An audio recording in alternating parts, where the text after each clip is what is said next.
Buen día, mi nombre es Jessie Paulette Redrova Martínez, soy estudiante del sexto semestre paralelo A. A continuación les voy a hablar de la medida de presión arterial.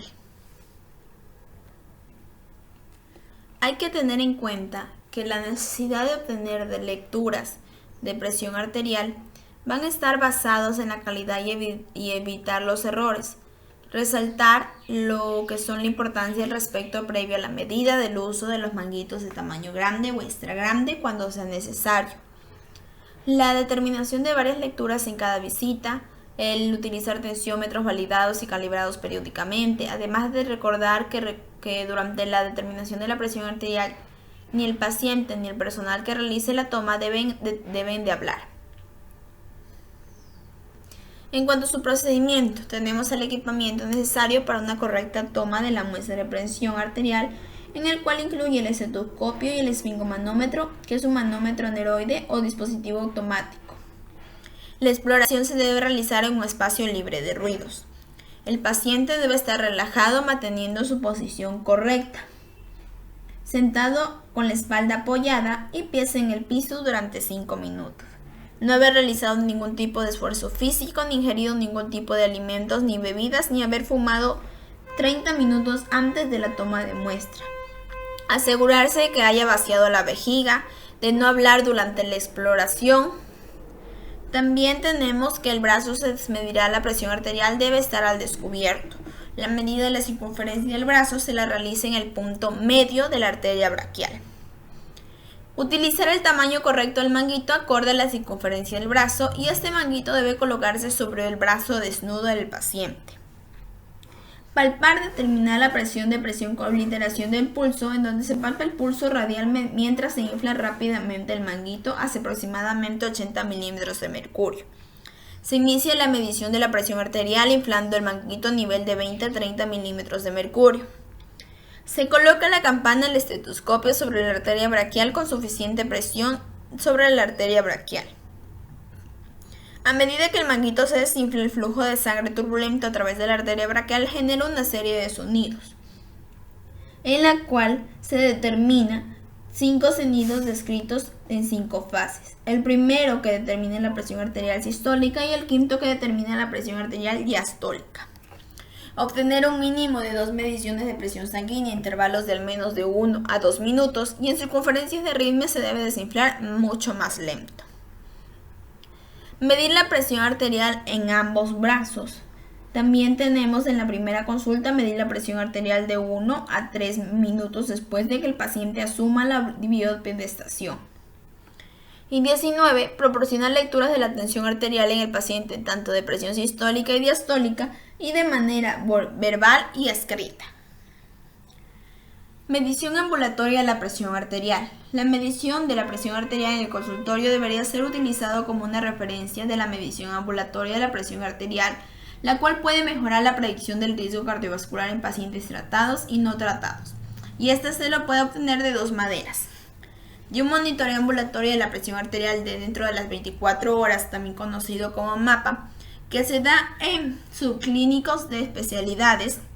En la medición ambulatoria de presión arterial, que es la automedición de la presión arterial en casa, que es de gran valor clínico, en la cual se recomienda por los siguientes motivos: proveer una mayor información sobre la reducción de la presión arterial, la mejora de la adherencia al tratamiento, la técnica más fácil que la presión del monitoreo ambulatorio de la presión arterial dentro de las 24 horas, y que son considerados valores normales menores.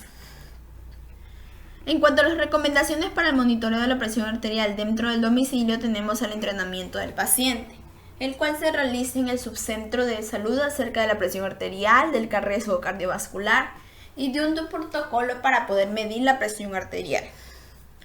En cuanto a sus aspectos técnicos, tenemos que el paciente no debe consumir café ni tabaco antes de la toma de muestra, un mínimo de 5 minutos de reposo, que debe estar sentado con el brazo a nivel del corazón, medir en el brazo con menor presión arterial y usar un monitoreo de presión arterial automático. En cuanto a la frecuencia de toma, en un periodo de 7 días, de 2 a 3 veces en la mañana y de 2 a 3 veces en la noche, con una secuencia de 12 realizaciones matutinas y 12 vespertinas.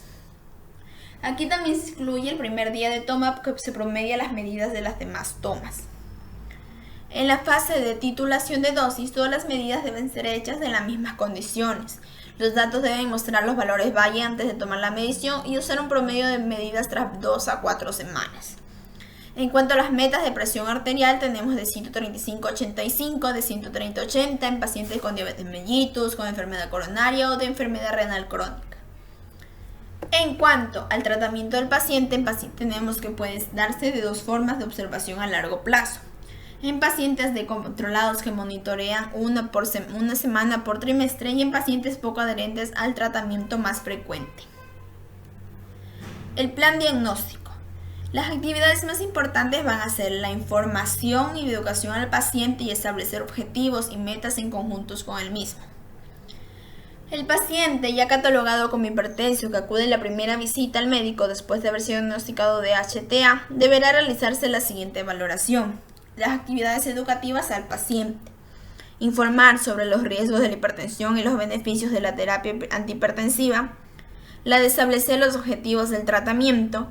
Dependiendo del perfil del paciente, la gravedad de su hipertensión, dar un tratamiento farmacológico que se adaptará a lograr el riesgo de un objetivo de presión arterial controlada durante los 6 meses.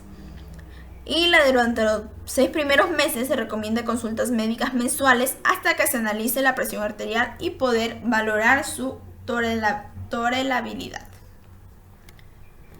En la evolución clínica tenemos la historia de signos vitales y examen físico completo, como lo son los de la tensión arterial, frecuencia cardíaca, frecuencia respiratoria y temperatura, el peso, la talla y el perímetro de cintura del paciente. El cálculo del índice de masa corporal que determinación del riesgo cardiovascular.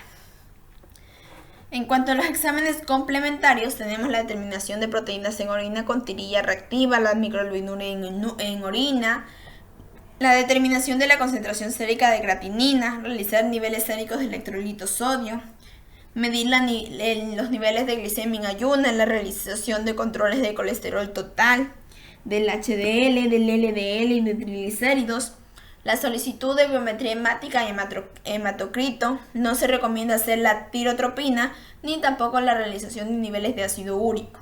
Aquí se recomienda la realización de un electrocardiograma de 12 derivaciones a todos los pacientes hipertensos para poder detectar hipertrofia del ventrículo izquierdo, de una dilatación auricular izquierda o incluso de arritmias. En cuanto a su plan diagnóstico, tenemos las consultas subsecuentes. Aquí se recomienda evaluar la presión arterial todos los meses hasta que alcance la meta de presión arterial. Las actividades educativas al paciente, reforzar el componente educativo en cuanto a información de la enfermedad. Y la evaluación clínica, que es la rutina del índice tobillo-brazo, que no se recomienda en pacientes hipertensos, pero se debe considerar en pacientes con signos o síntomas de enfermedad arterial de las extremidades inferiores. En cuanto al tratamiento no farmacológico, consiste en una serie de medidas de cambios en prácticas de vida, las cuales incluyen la restricción de sal, la moderación del consumo de alcohol y tabaco, los cambios en la dieta, la disminución del consumo de azúcar, la reducción del peso y la actividad física regular. En cuanto a la reducción del TAS, los niveles tenemos a la restricción de sal de 5 a 6 gramos de consumo al día, que es una dosis recomendada, de 2 a 8 milímetros de mercurio. La moderación en el consumo de alcohol, que limita a 30 milímetros al día, de 2 a 4 milímetros de mercurio. Los cambios en la dieta, que van a ser una dieta rica en frutas, vegetales y reducida en grasas saturadas. La reducción de peso de 10 kilogramos del índice de masa corporal perteneciente a 18.5 y 24.9 de 5 a 20 milímetros de mercurio y reducción aproximada de la TAS. Y una actividad física de 30 minutos al día por 5 días a la semana. En cuanto a las recomendaciones de una dieta saludable, tenemos que el consumo de carnes magras, como lo son el pollo sin piel, el pavo, el lomo fino de res o de cerdo, la punta de cadera de res, y limitar el consumo de estos a 180 gramos al día, lo cual equivale a 2 porciones del tamaño de la palma de la mano, sin contar los dedos. Las cocciones deben ser al jugo o al horno. Se debe reducir el consumo de fritos, apanados y carnes preparadas a la parrilla. reducir el consumo de jamones, carnes crudas, de cortes altos en grasas como son las costillas, la fritada, el tocino. En caso de no tener acceso a otras opciones, se puede reemplazar el consumo de carnes por granos, como lo son frijol, lenteja, garbanzo y choclo, de 2 veces por semana. También consumir pescados con un alto contenido de ácidos grasos poliinsaturados, como lo son como atún no enlatado. En cuanto a frutas y verduras, asegurarse de comer al menos 5 porciones de frutas y verduras al día por su gran contenido de potasio. El consumo de frutas debe ser de la siguiente manera: al menos 2 porciones de frutas enteras, evitar el consumo de fruta en jugo, y el consumo de verduras se recomienda de la siguiente manera: por lo menos 3 porciones de verduras diarias. En cuanto a sus ácidos grasos, utilizar ácidos grasos monoinsaturados provenientes del aguacate, que se puede consumir 1/4 de aguacate por comida. Cambiar los lácteos como yogur y leche por opciones bajas en grasa. Consumir 2 a 3 porciones diarias de lácteos bajos en grasa. En cuanto al tratamiento farmacológico, tenemos a los diuréticos como la hidroclorotiazida, la clortalidona, los bloqueadores de calcio no hidropirídicos como el diazepam retardado, el verapamil rápido o el retardado. Y de los bloqueadores de calcio dihidropiridinas, que es el amlodipino y el felodipidino.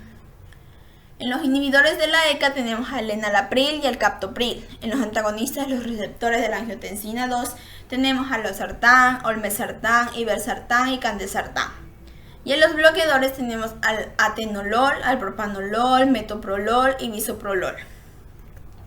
En cuanto a las condiciones requeridas, tenemos a la presión arterial normal alta, que son pacientes de presión arterial normal alta con una presión arterial sistólica de 130 a 139, una presión arterial diastólica de 80 a 89 milímetros de mercurio, no complicada con diabetes mellitus o un evento cardiovascular previo, que no hay evidencia de beneficios en el tratamiento, excepto la demora del inicio de la presión arterial sistólica con el corte de 140 a 90 milímetros de mercurio. También existe una condición de riesgo cardiovascular bajo a moderado, que a pesar de ser escasa la evidencia, parece razonable iniciar el tratamiento de riesgo bajo a moderado con una presión arterial sistólica entre 140 a 159 o una presión arterial diastólica entre 90 a 99 milímetros de mercurio, después de un periodo de cambio en el estilo de vida. En cuanto a la hipertensión arterial con diabetes mellitus, aquí se inicia el tratamiento en pacientes diabéticos con presión arterial normal alta, en la que se encuentra actualmente sin soporte de estudios prospectivos. Por el momento parece prudente recomendar el inicio de los tratamientos en pacientes con presión arterial normal alta sin existir un daño orgánico subclínico. Y en la enfermedad cardiovascular sin hipertensión arterial, aquí el tratamiento farmacológico antihipertensivo en pacientes con antecedentes de eventos cardiovasculares sin ausencia de hipertensión va a ser controvertida. Y en ensayos adicionales deben ser completados antes de hacer recomendaciones. En la elección de la droga o la combinación de las mismas debe tener en cuenta 6 aspectos. La experiencia previa del paciente con el uso de ciertas drogas antihipertensivas, su tolerancia o presencia de efectos colaterales. El efecto de las drogas sobre los factores de riesgo cardiovascular en relación con el perfil de riesgo del paciente. La presencia del daño subclínico de órganos blancos, enfermedad cardiovascular establecida o enfermedad renal o diabetes. La presencia de otros desórdenes que pueden limitar el uso de alguna droga, el costo de la droga, ya sea por el usuario o el proveedor de salud, y deberían ser preferidas las drogas cuyos efectos antihipertensivos se prolongan 24 horas o más, debido a que favorecen la adhesión al tratamiento por su administración cómoda. Gracias.